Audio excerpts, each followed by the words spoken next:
ప్రైజ్లా ఈ దిన వాగ్దానము కీర్తనలు 89:5.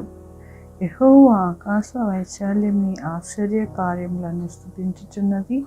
పరిశుద్ధ దూతల సమాజంలో నీ విశ్వాస్యతను బట్టి నీకు స్తుతులు కలుగుచున్నవి. ఎంత గొప్ప వాగ్దానాన్ని దేవుడు అనుగ్రహిస్తూ ఉన్నారండి. ఏమంటూ ఉన్నారు ఈ దినమున అంటే, ఆయన యొక్క పరిశుద్ధ దూత సమాజంలో విశ్వాసతను బట్టి ఆయనకి స్తుతులు కలుగుచున్నవి అని అంటండి. ఈరోజు మనము ఆరాధన దినముగా ఆరాధిస్తూ ఉన్నాము దేవుడిని. దానినే దేవుడు ఈ యొక్క దినమున ఆయన వాగ్దానంతో మనల్ని ఎంతగానో పురుకొల్పుతూ ఉన్నారు. సృష్టి అంతటినీ కూడా దేవునికి స్తుతిస్తూ ఉన్నదంట. సృష్టితో పాటు మనము కూడా స్తుతించి ఆయనని ఆరాధించాలి అని ఈ దినమున దేవుడు బలపరుస్తూ ఉన్నారు.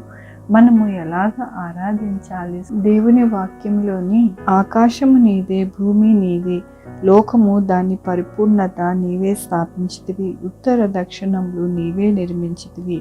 తాబోరు హెర్మోను నీ నామమును బట్టి ఉత్సహించి ధ్వని చేయుచున్నది.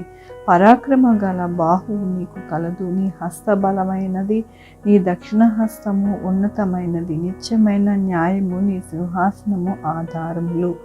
అవునండి, మన జీవితంలో ఎందుకు దేవుడిని ఆరాధిస్తూ ఉన్నాము, ఆయనని పూజిస్తూ ఉన్నాము అంటే, ఆయన పరాక్రమ గల బాహువు గల దేవుడు. ఆయన యొక్క బలమైన హస్తముతో మనల్ని నడిపిస్తారు. ఆయన భూమిని, ఆకాశమును, సమస్తమును సృజించిన దేవుడు. దేవుడు న్యాయమైన సింహాసనము ఆయనది.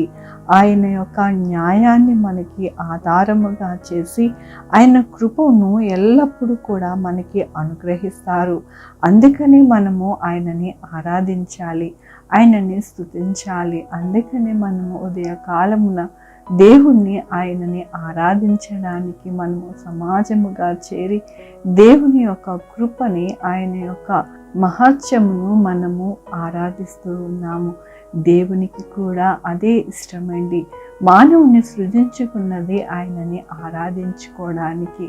అందుకని దేవునికి ఎల్లప్పుడూ కూడా మనము ఆరాధనతో మన హృదయము ఆయన యొక్క పాదాల దగ్గర కుమ్మరించుకుంటూ ఆయనని ఆరాధిస్తే కనుక మన జీవితంలో అద్భుత ఆశ్చర్య కార్యాలు దేవుడు చేసి మనల్ని ఎల్లప్పుడూ కూడా ఆయన దక్షిణ హస్తముతో నడిపిస్తారని ఈ దినమున దేవుడు ఇచ్చిన వాగ్దానం బట్టి దేవునికి వందనాలు చెల్లిస్తూ ఉన్నాను. ఈ దినమున పుట్టినరోజు, పెళ్లి రోజు, అనేక శుభదినాలు చేసుకుంటున్నారు. అందరికీ కూడా నిండారుగా శుభాకాంక్షలు తెలియజేస్తూ ఉన్నాను. మీ జీవితంలో దేవుని యొక్క కాపుదల, భద్రత, దీవెన అన్నీ కూడా మీకు అనుగ్రహింపబడునుగాక. ఆరాధించుకుందామండి. యెహోవా దేవా, నా తండ్రి, నా ప్రభా, మీ కృపా కనికరస్తాన్ని బట్టి నీకు వందనాలు, స్తుతులు, స్తోత్రం చెల్లించుకుంటున్నాను.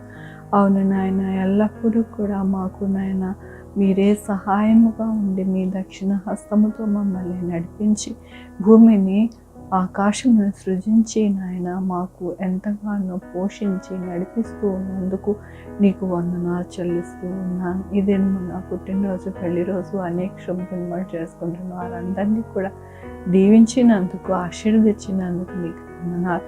మా కొరకు ప్రార్థించమన్న వారిని నా ప్రభు, వారిని, వారి బిడ్డల్ని, వారి చేయి పనులు, వారి యొక్క ఉద్యోగములు, వారి ఆరోగ్యములు, ఇంకా ఏది కావాలనుకుంటున్నారు అవన్నీ కూడా మీరు అనుగ్రహిస్తున్నారు. మీకు వందనాలు చెల్లిస్తూ ఉన్నారు.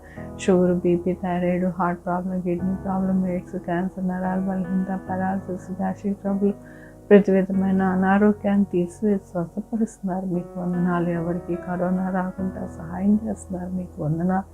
ఈ యొక్క వరదల్లోని, వర్షాలలోని నా ప్రభు ప్రతి బిడ్డకి నాయన కాపుదల, భద్రతని అనుగ్రహిస్తున్నారు. మీకు వందనాలు. ప్రతి ఒక్కరితో మీరు మాట్లాడుతున్నారు. మీకు వందనాలు.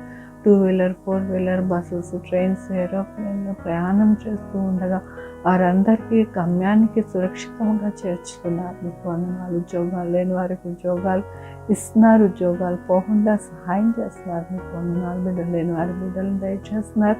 బిడ్డలకి సుఖమైన కాన్పులు దయచేస్తున్నారు. మీకు వందనాలు. మంచి వ్యాక్సిన్స్, మందులు రావడానికి మీరు సహాయం చేస్తున్నారు. మీకు వందనాలు. డాక్టర్స్ని, శానిటరీ వారిని, పోలీస్ వారిని భద్రపరుస్తున్నారు. మీకు వందనాలు. ప్రతి ఒక్కరికి నాయన మీ యొక్క కృపా కనికర దీవెనని అనుగ్రహిస్తూ వారిని అందరినీ కూడా దీవిస్తూ ఆశీర్వదిస్తున్నందుకు నీకు వందనాలు చెల్లించుకుంటూ నా ప్రభు నా రక్షణ యేసుక్రీస్తు పరిశుద్ధమైన నామమున సమర్పించుకుంటున్నాను తండ్రి. ఆమేన్. తండ్రి, కుమార పరిశుద్ధాత్మ సదాకాలము మనందరికీ తోడై ఉండును గాక. ఆమేన్. God bless you.